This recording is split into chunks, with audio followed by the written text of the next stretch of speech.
Hello everyone, substitution method हम सीख चुके हैं। चलिए अब क्रॉस मल्टीप्लिकेशन और एलिमिनेशन मेथड सीखते हैं। आइए कोई भी क्वेश्चन ले लेते हैं। 3x + 4y = 10, 2x - 2y =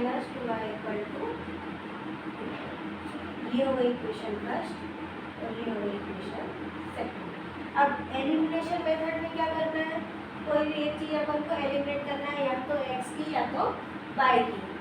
अब कोई भी सॉल्व करने के लिए इनमें से या तो x को या तो y की टर्म अपन को सेम करनी है। कैसे करेंगे? अगर x की करनी है तो x का कोफिशिएंट जो भी है उसका मल्टीप्लाई ऊपर कर देंगे और इधर जो x का कोफिशिएंट है उसका मल्टीप्लाई नीचे वाली इक्वेशन में कर देंगे। ठीक है, देखिए 3x + 4y = 10, यह किसका मल्टीप्लाई हो जाएगा? 2 का। 2x - 2y = 2, यहाँ किसका होगा? 3 का। ठीक है, 2 3 जा 6 प्लस 2 4 जा 8 और 2 10 जा 10। अब सेम यहाँ पे 3 का मल्टीप्लाई हुआ तो यहाँ पे भी 3 2 जा 6x, माइनस है तो माइनस, 3 2 जा 6y और 3 2 जा 6। ये हो गई इक्वेशन थर्ड, ये हो गई इक्वेशन फोर्थ। अब देखो यहाँ x की टर्म सेम हो गई है तो हम इसको अगर माइनस कर देते, दोनों ही प्लस के अगर थर्ड में से फोर्थ हटा देते हैं तो ये वाला अपना कट जाएगा, बचेगा 1 तो बाकी वैल्यू आ जाएगी। From equation third minus equation fourth, 6x + 8y = 20, 6x - 6y = 6। ये प्लस का है तो माइनस, माइनस का है तो प्लस और ये प्लस का है तो माइनस। जब हम माइनस करते हैं तो साइन चेंज हो जाते हैं, माइनस का प्लस हो जाता है, प्लस का माइनस हो जाता है।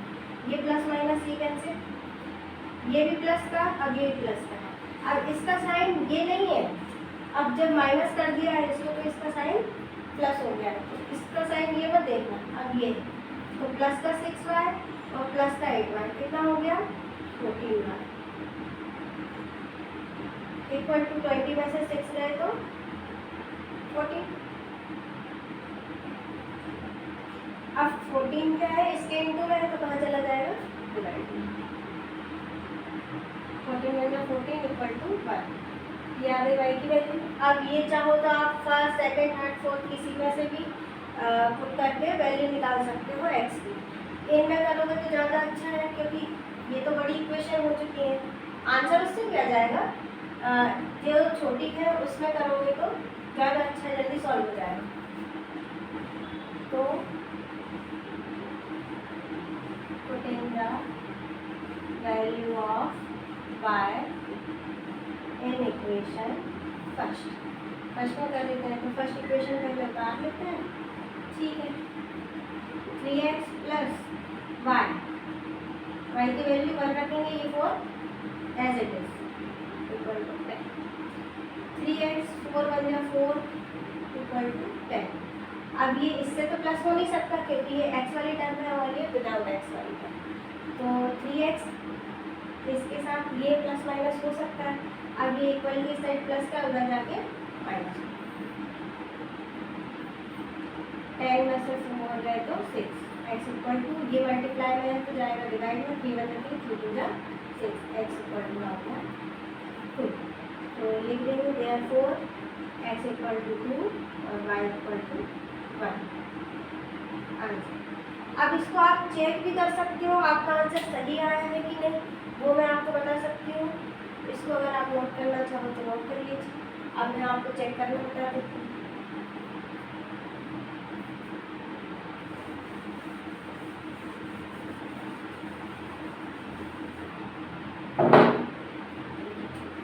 कोई भी एक इक्वेशन उठाइए, फर्स्ट ही उठा लेते हैं +4y = 10। 10 है इक्वल की साइड, इक्वल का मतलब जितना इस तरफ है उतना ही उस तरफ है। तो जब x y की वैल्यू 2 और 1 है, अगर हम इसमें रखें तो ये इसको सेटिस्फाई करना चाहिए। अगर सही वैल्यू है तो इसको सेटिस्फाई करेंगी, नहीं तो आपका आंसर गलत है।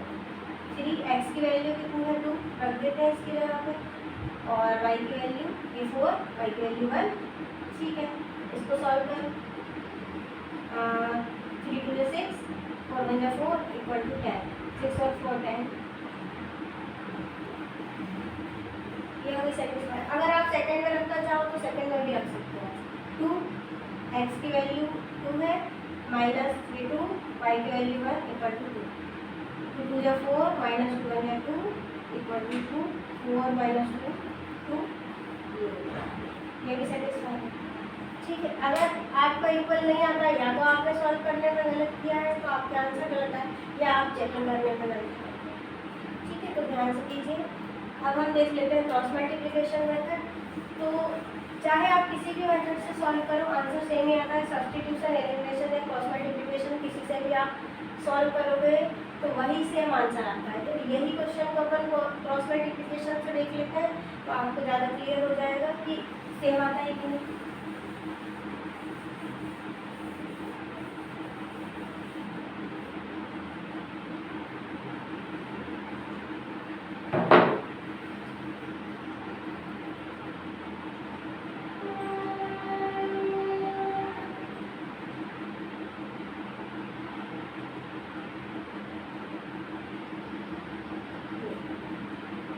क्रॉस मल्टीप्लिकेशन के लिए अगर इक्वल की उस साइड कोई नंबर है तो उसको भी इस साइड भी लाना पड़ेगा, क्योंकि हमको उससे कंपेयर करना पड़ेगा लीनियर इक्वेशन से। तो ये उस साइड है, इस साइड है तो अच्छी बात है, नहीं है तो उसको भी इस तरफ ले आओ। 3x + 4y, ये 10 प्लस का उस तरफ है, इस साइड आके माइनस का 10 हो जाएगा इक्वल टू होगा 0। अब ये 2x - 2y और ये इक्वल टू साइड माइनस का 2 इधर आके, सॉरी प्लस का 2 इधर आके माइनस का 2 इक्वल टू होगा 0। क्रॉस मल्टीप्लिकेशन का फॉर्मूला होता है सॉल्व करने के लिए x upon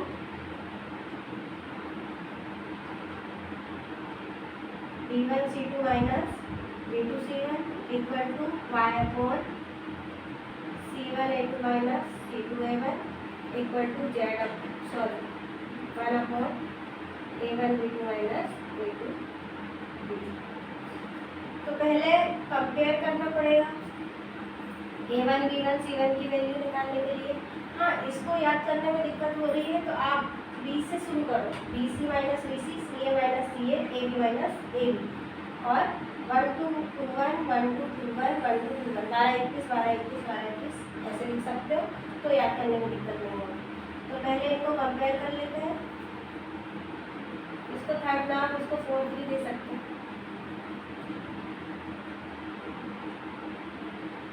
On comparing with, in equation को कंपेयर करना है जिससे a1x + b1y + c1 = 0 and a2x + b2y + c2 = 0।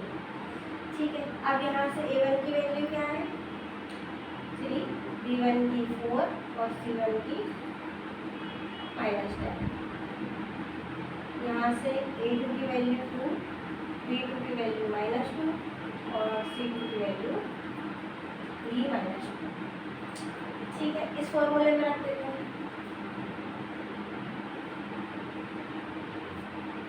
b1 की वैल्यू रखनी है, b1 की 4 इंटू c2 की वैल्यू क्या है -2, बीच में लगता है माइनस, तो ये माइनस, b2 की वैल्यू है -2 और c1 की वैल्यू है -2 equal to y upon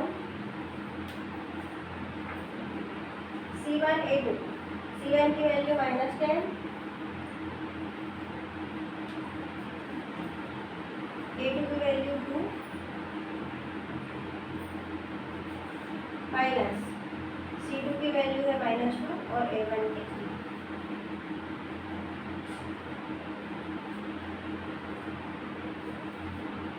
equal 1 upon a1 b2, a1 3 b2 है -2